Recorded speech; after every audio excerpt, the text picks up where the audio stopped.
Hello everyone, welcome to my channel Abha English classes. इस वीडियो में हम कंजंक्शन पढ़ने वाले हैं और साथ में हम इंटरजेक्शन भी इसी वीडियो में कंप्लीट करेंगे क्योंकि बहुत छोटा चैप्टर है। सो आई होप आपको ये अच्छे समझ में आएगा। और पिछले वीडियोस में हमने एडवर्ब तक कंप्लीट कर लिया। अगर आपने वो वीडियो नहीं देखा है तो लिंक डिस्क्रिप्शन में, आप वहां से देख सकते हैं। और चैनल को सब्सक्राइब नहीं किया तो प्लीज सब्सक्राइब कर दीजिए और वीडियो अच्छी लगे तो लाइक कर दीजिए। सो स्टार्ट करते हैं कंजंक्शन। तो सबसे पहले हम कंजंक्शन का डेफिनेशन देख लेते हैं।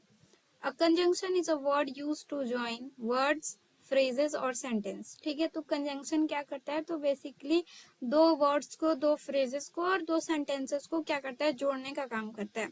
जैसे एग्जांपल देख लेते हैं, and, while, both, as well as, but, still, yet, whereas और इट एक्सेट्रा। मतलब बहुत और भी बहुत सारे हैं। ठीक है, तो ये बेसिकली इनके एग्जाम्पल हैं। जैसे एक और एग्जाम्पल सेंटेंस में हम देख लेते हैं, tea and coffee are popular beverage. ठीक है, टी और कॉफी जो होते हैं, एंड जो यहाँ पे टी और कॉफी को क्या कर रहा है, जोड़ने का काम कर रहा है। ठीक है, दो फ्रेजेस को जोड़ने का काम कर रहा है, दो वर्ड्स को।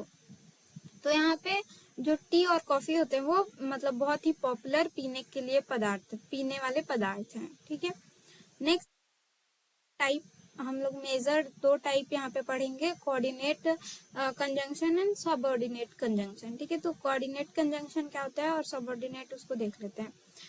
A conjunction used to join two independent sentences or two sentences of equal rank or importance is called a coordinating conjunction. Coordinating conjunction क्या होता है कि ये जो कंजंक्शन होते हैं वो दो इम्पोर्टेंट, ठीक है, मतलब जिनका खुद का अपना वैल्यू होता है, या फिर दो इंडिपेंडेंट, मतलब मतलब पहला सेंटेंस है और दूसरा सेंटेंस है, उसका किसी पे भी कोई इफेक्ट नहीं पड़ता है। दोनों इंडिपेंडेंट है और दोनों अपने लिए इम्पोर्टेंट है, दोनों इक्वली उनका वैल्यू है। ठीक है, तो इससे हम एग्जांपल देख लेते हैं। ब्लड, यहाँ पे जो ये एक सेंटेंस है, गिव मी ब्लड, ये खुद एक अपना होल सेंटेंस है, अपना ये खुद का मीनिंग रखता है। ये इसको अगर इसके बाद कुछ नहीं भी हो तभी भी इसको कोई फर्क नहीं पड़ेगा। ठीक है, मतलब ये इंडिपेंडेंट है, ये खुद के लिए बहुत इंपॉर्टेंट है।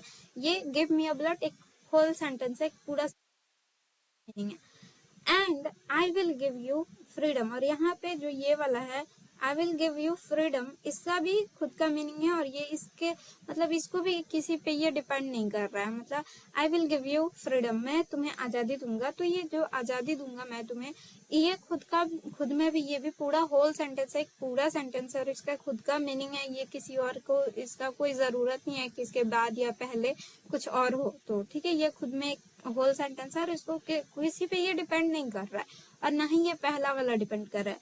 लेकिन यहाँ पे जो एंड है, ये दो इंडिपेंडेंट सेंटेंसेस को जोड़ने का काम कर रहा है, तो इसलिए यहाँ पे जो एंड है ये कोऑर्डिनेटिंग कंजंक्शन की तरह काम कर रहा है। सो आई होप आपको ये अच्छा से कोऑर्डिनेटिंग कंजंक्शन समझ में आ गया होगा। नेक्स्ट है एग्जाम्पल हमारा, नेक्स्ट एग्जाम्पल जो है यहाँ पे सेंटेंस में वो देख लेते हैं। Story as well compose the music, जो किशोर है वो स्टोरी लिखता है। ये जो एक पहला सेंटेंस हो गया, ये किशोर स्टोरी लिखता है। ठीक है, as well as compose the music, और कंपोज भी करता है म्यूजिक को। ठीक है, मतलब ये स्टोरी भी लिखता है और कंपोज भी करता है, तो इस पे कोई इफेक्ट नहीं पड़ रहा है। ठीक है, ये एक इंडिपेंडेंट दोनों सेंटेंसेस है। ठीक है, तो इस पे किसी का भी किसी पे इफेक्ट नहीं पड़ रहा है। ठीक है, इसलिए यहाँ पे जो एज वेल है ये कोऑर्डिनेटिंग कंजंक्शन की जैसा यूज हो रहा है। नेक्स्ट देख लेते हैं सबऑर्डिनेटिंग कंजंक्शन। सबऑर्डिनेटिंग कंजंक्शन क्या होते हैं? A conjunction used to join two statements, one of which is dependent on the other, is called a subordinating conjunction. ठीक है, तो subordinating conjunction होते हैं वैसे कंजंक्शन जो मतलब एक स्टेटमेंट को जोड़ने का काम करते हैं, लेकिन जो मतलब एक सेंटेंस होता है वो दूसरे पे क्या करता है, डिपेंड करता है, वो उस पे निर्भर करता है, उस पे इफेक्ट डालता है। कैसे, एक एग्जांपल देख लेते हैं। That this action of government will backfire. I am afraid.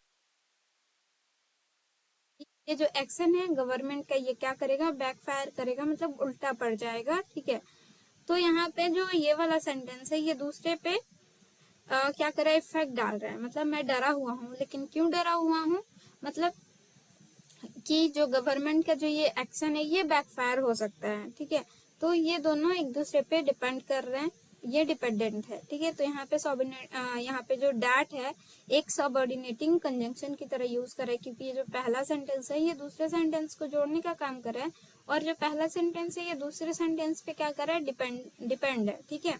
तो इसलिए यहाँ पे जो डैट है वो एक सबऑर्डिनेटिंग कंजंक्शन है।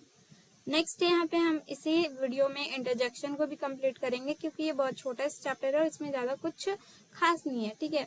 और बच गया हमारे पार्ट ऑफ स्पीच का सिर्फ प्रपोजिशन। तो इसके बाद जो वीडियो रहेगा वो प्रपोजिशन का रहेगा, वो थोड़ा बड़ा वीडियो होगा, तो उसको हम लास्ट में करेंगे, ठीक है। वो अच्छे से डिटेल में करेंगे। सो इंटरजेक्शन देख लेते हैं, डेफिनेशन इसका देख लेते हैं।